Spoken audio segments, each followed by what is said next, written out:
What it do, what it do, what it do. It is I, Eden the Hero. Welcome to Humble Good Times. Just journeying through and getting aligned. Still manifestation and is in work.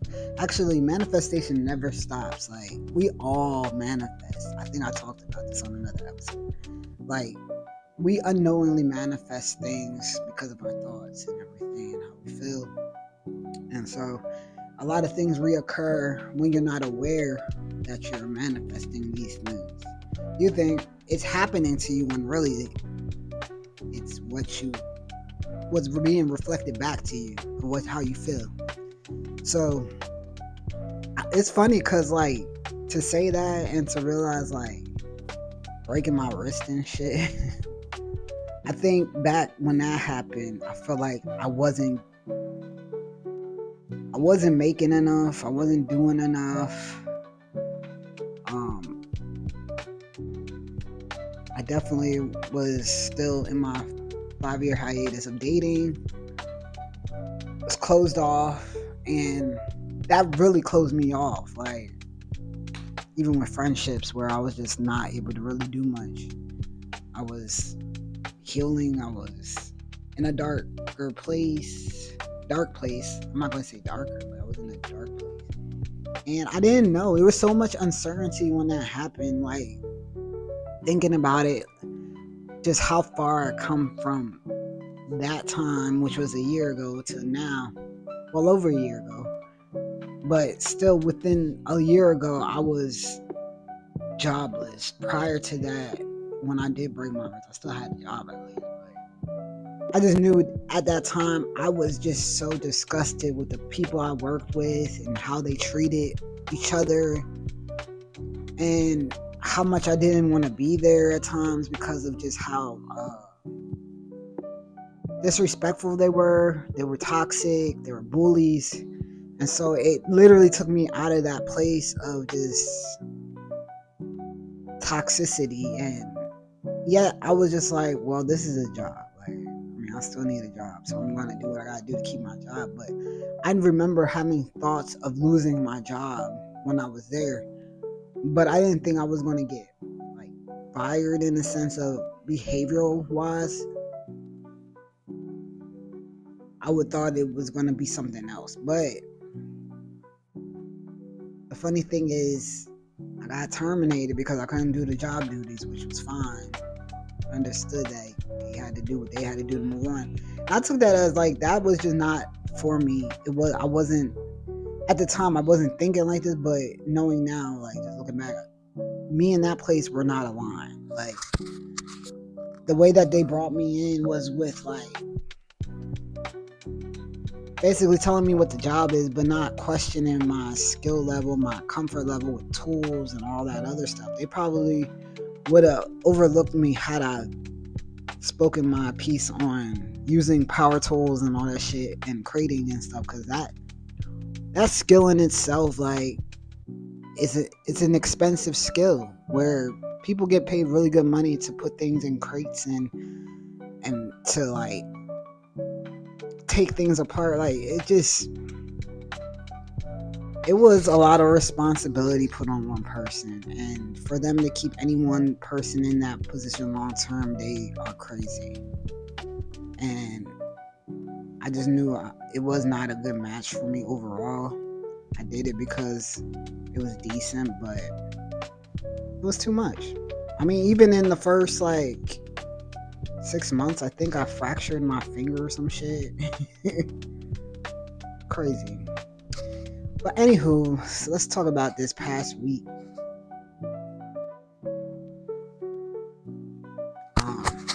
It was heavy. Work was heavy. Work was busy. It was like peak season work. The bottle count was crazy. I wasn't getting home until after 5 o'clock. Monday, I think I didn't get home until after 5, and then, or no, I think it was, like, more like after 4. But Wednesday was after, I think it was after 6, to be honest with you. I didn't get out of there until after 5:30. So yeah, I think it was like after 6 when the time I got home on Thursday morning from working Wednesday night. One of my coworkers, he fucked up bad. Like, I couldn't believe how bad he fucked up. It was crazy. But he came back in with a positive energy, which I could appreciate, because he hasn't done anything like that before. He's like, in the 4 years he's been there, he's never done no shit like that. So to see him actually come back in like it was, oh well, it was a mistake, like he's just gonna deal with whatever consequences, which I respect, because I can't stand, because I'm only like 100 days in and I'm still like somewhat new. I'm just trying to make sure I stay out of the problem child side. Like, I just want to be on my shit and picking the right shit, and yeah. But that workload really exhausted the shit out of me. And even my week start, like the start of my week, I was tired because last week I was getting up 4 days in a row earlier than I wanted to, because I had things that I had to get done, either work or like appointments. So it was a lot these last 2 weeks. I made sure like Friday was fine at my second job. Saturday though, they had me doing the shit in the receiving area where it exhausted the shit out of me, to where I was like, I'm depleted. Energy is not there to do anything other than rest for the rest of the weekend. Like, I have no desire to like go anywhere, do anything other than be home relaxing. So that's what I did yesterday after work. Today's Sunday. Happy Sunday, by the way. And yeah, it all worked out. I mean, today I actually did some self-care, which,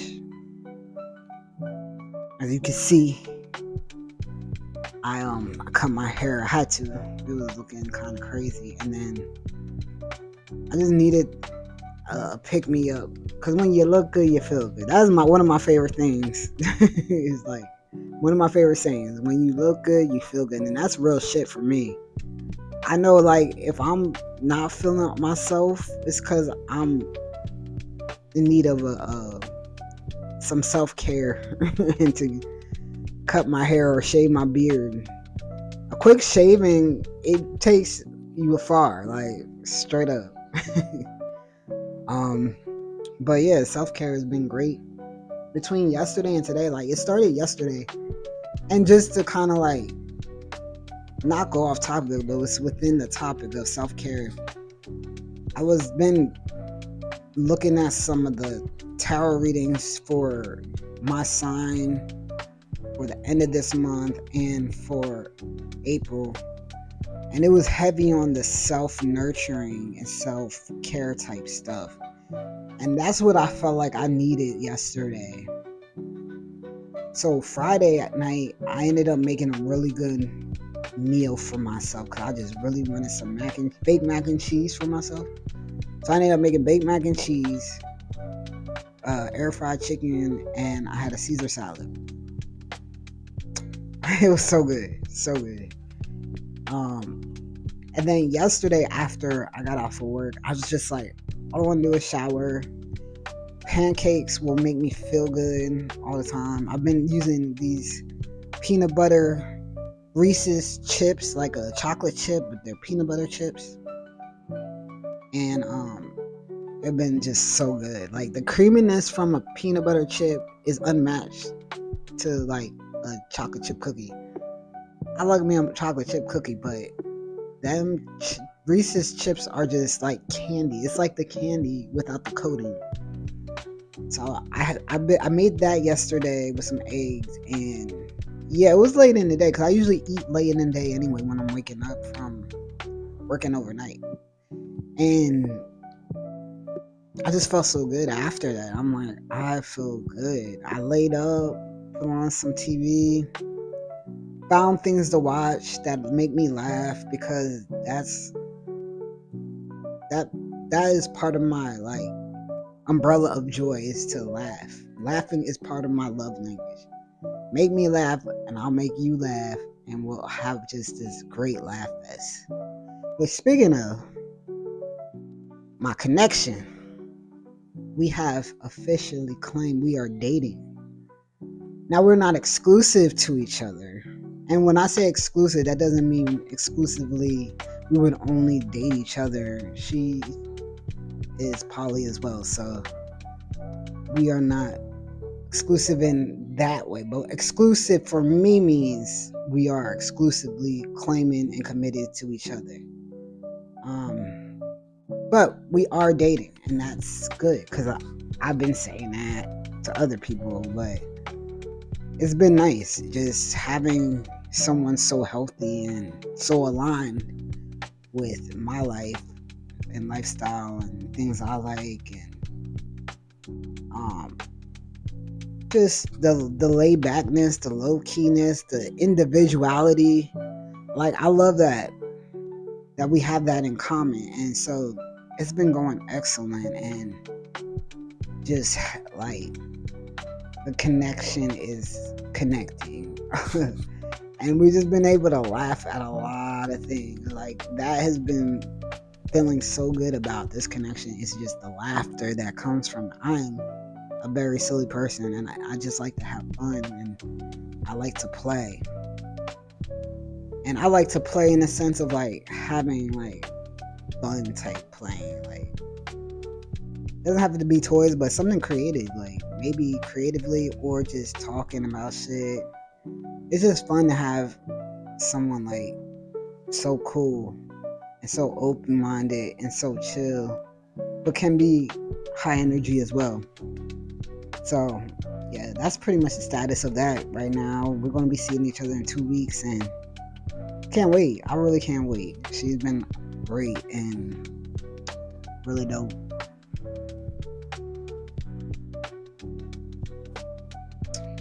But yeah, so I wanted to kind of like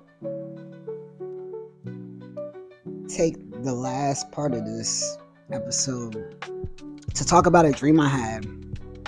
It was a very weird, but it was vivid. I haven't had vivid dreams in a little while, and this one was beautiful. Like, it felt good. But it was weird because how random I felt it was in some sense. But then I put it into ChatGPT, and it broke it down for me, which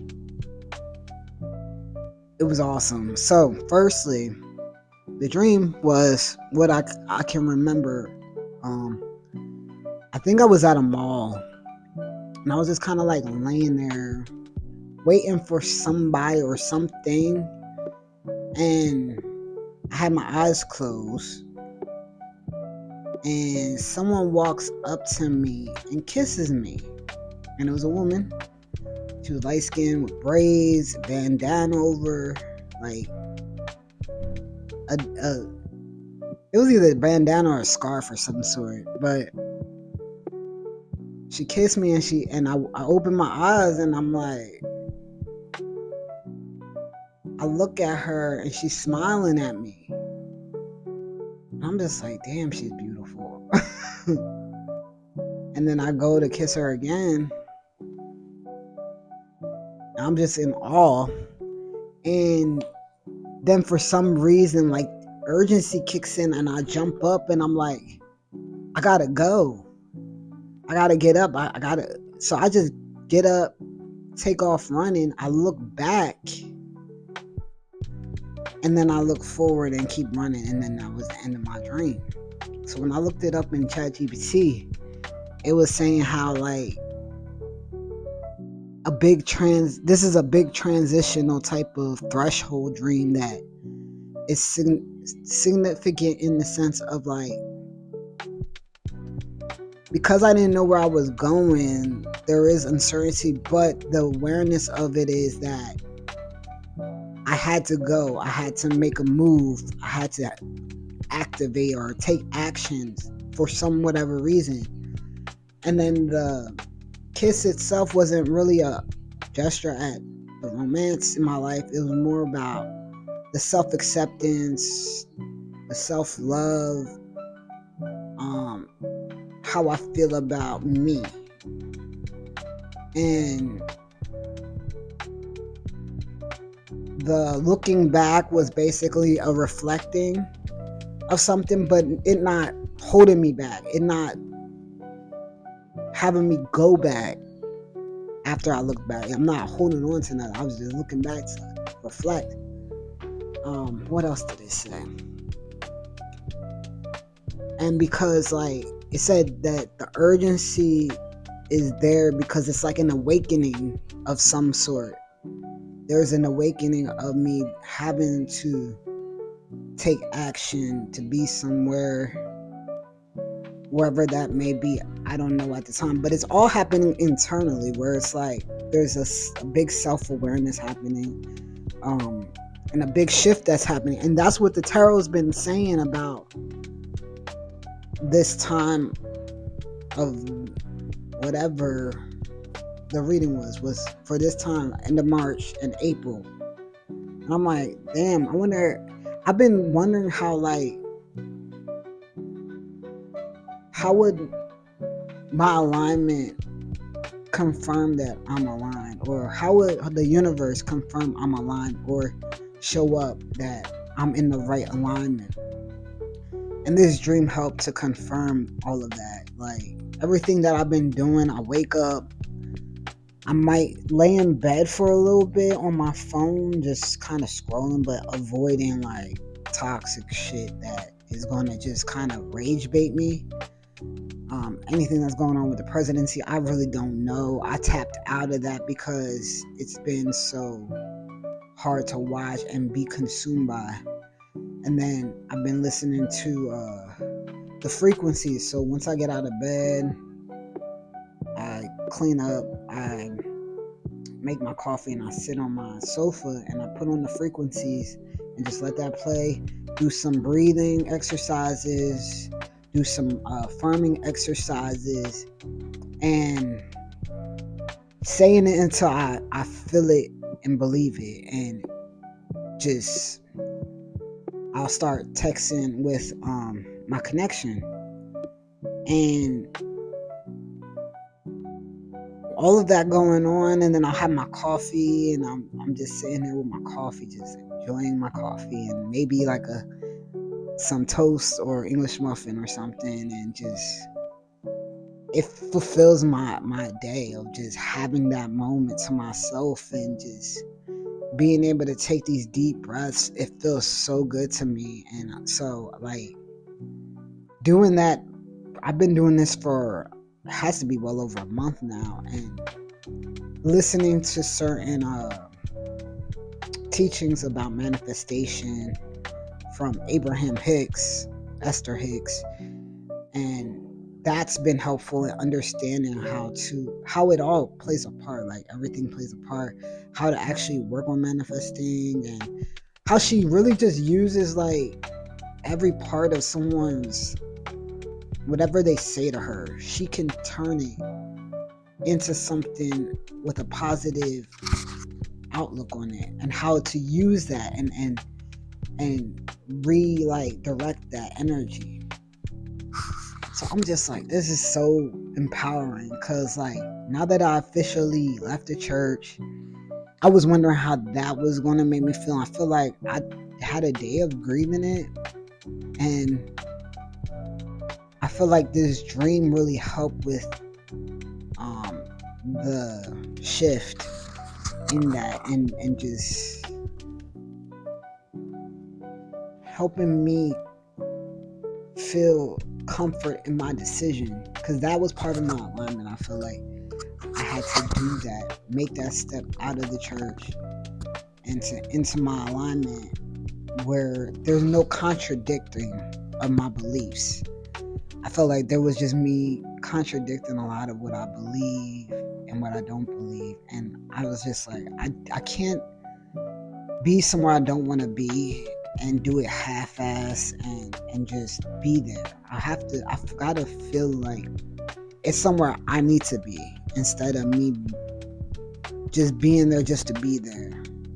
I appreciate all the connections I made through going to church, but if anything, it was a good thing that I did go through that for that year and some change to make sure if this is what I believe or not. Because I'll be honest, I struggle with praying. I really did. I struggled with praying and believing and trusting.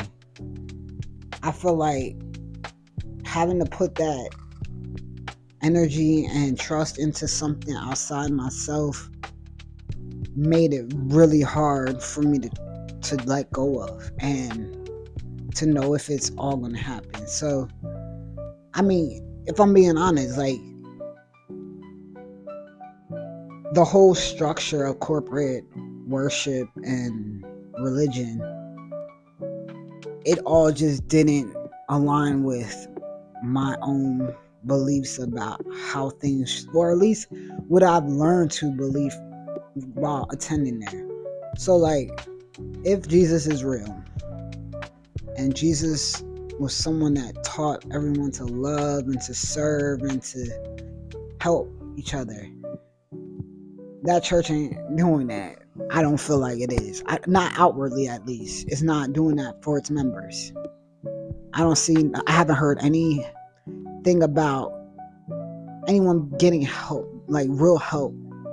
If someone is down on their luck, are they offering groceries or gift cards or something to help people out of their struggle? Or when, like I said, there was like 7 of us that went to the pastor about us losing our job.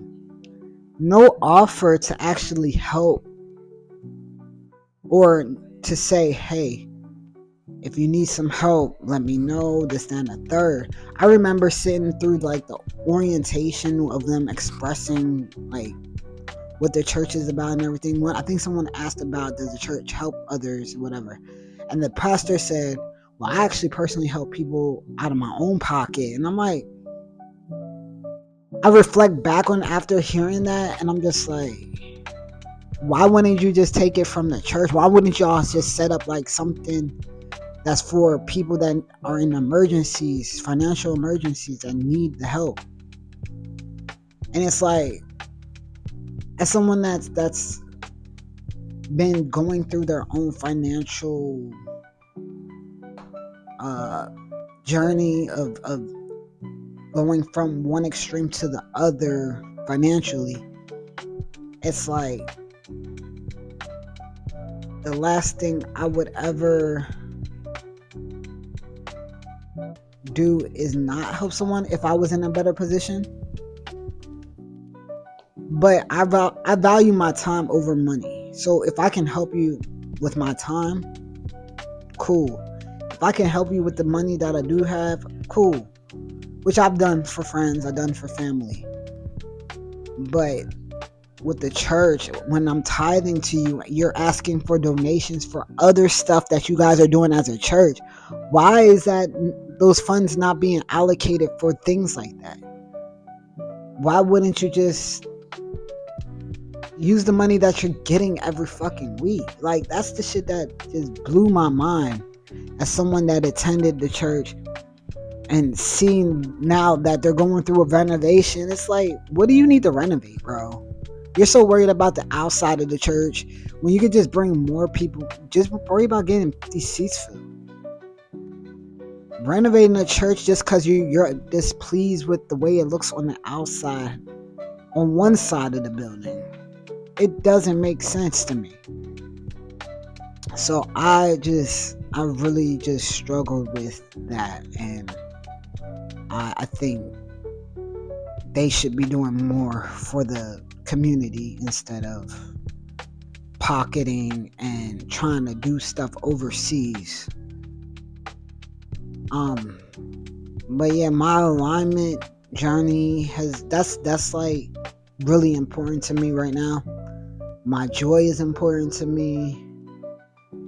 My connections, still, you know, still open to talking and connecting with others because I'm someone that thrives off of connection, and I enjoy it. I enjoy the conversation. And I'm definitely looking for local connections, so holla at me. But this has been a humble good time. I am Eating the Hero. Peace.